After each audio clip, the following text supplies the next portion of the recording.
begin to inquire of God for him? Far be it from me. Let not the king impute anything to his servant, or to any in the house of my father. For your servant knew nothing of all this, little or much. You shall surely die, Ahimelech. You and all your father's house. Then the king said to the guards who stood about him, Turn and kill the priests of the Lord, because their hand also is with David, and because they knew when he fled and did not tell it to me. But the servants of the king would not lift their hands to strike the priests of the Lord. And the king said to Doeg, You! Turn and kill the priests!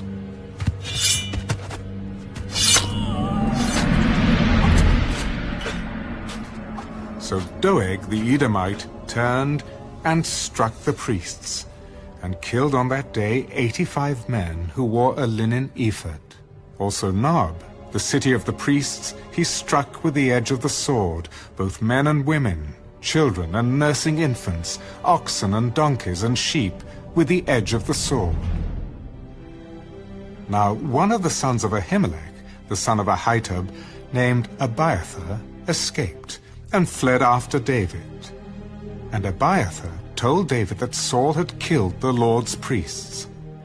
So David said to Abiathar, I knew that day when Doeg the Edomite was there, that he would surely tell Saul, I have caused the death of all the persons of your father's house. Stay with me. Do not fear. For he who seeks my life seeks your life, but with me you shall be safe.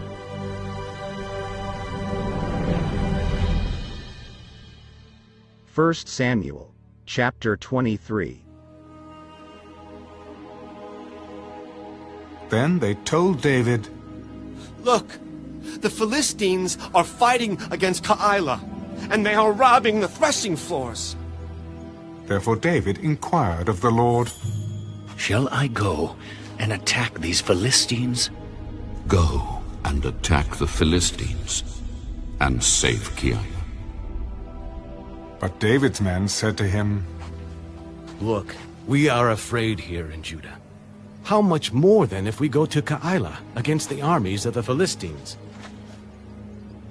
Then David inquired of the Lord once again.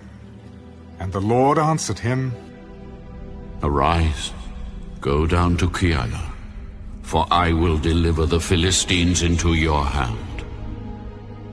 And David and his men went to Keilah, and fought with the Philistines, and struck them with a mighty blow, and took away their livestock. So David saved the inhabitants of Keilah. Now it happened, when Abiathar, the son of Ahimelech, fled to David at Keilah, that he went down with an ephod in his hand. And Saul was told that David had gone to Keilah. So Saul said, God has delivered him into my hand, for he has shut himself in by entering a town that has gates and bars. Then Saul called all the people together for war, to go down to Keilah to besiege David and his men. When David knew that Saul plotted evil against him, he said to Abiathar the priest, Bring the ephod here. O Lord, God of Israel, your servant has certainly heard that Saul seeks to come to Keilah, to destroy the city for my sake. Will the men of Keilah deliver me into his hand?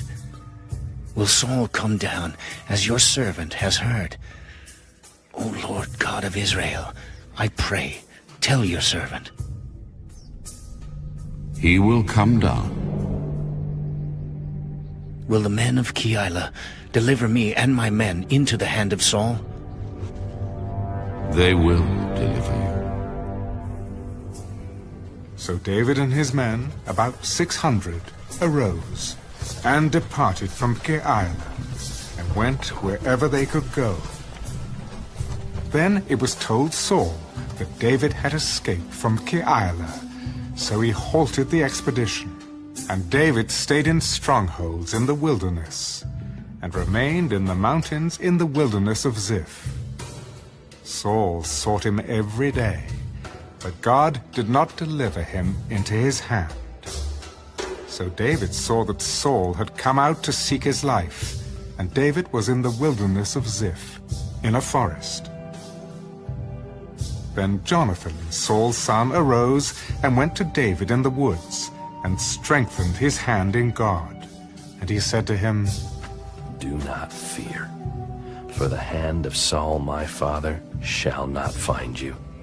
You shall be king over Israel, and I shall be next to you. Even my father Saul knows that. So the two of them made a covenant before the Lord. And David stayed in the woods, and Jonathan went to his own house. Then the Ziphites came up to Saul at Gibeah. Is David not hiding with us in strongholds in the woods, in the hill of Hachilah, which is on the south of Jeshimon?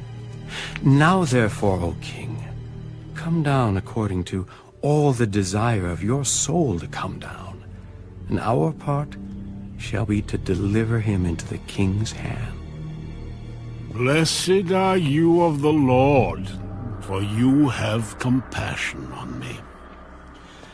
Please go and find out for sure, and see the place where his hideout is, and who has seen him there. For I am told he is very crafty. See therefore, and take knowledge of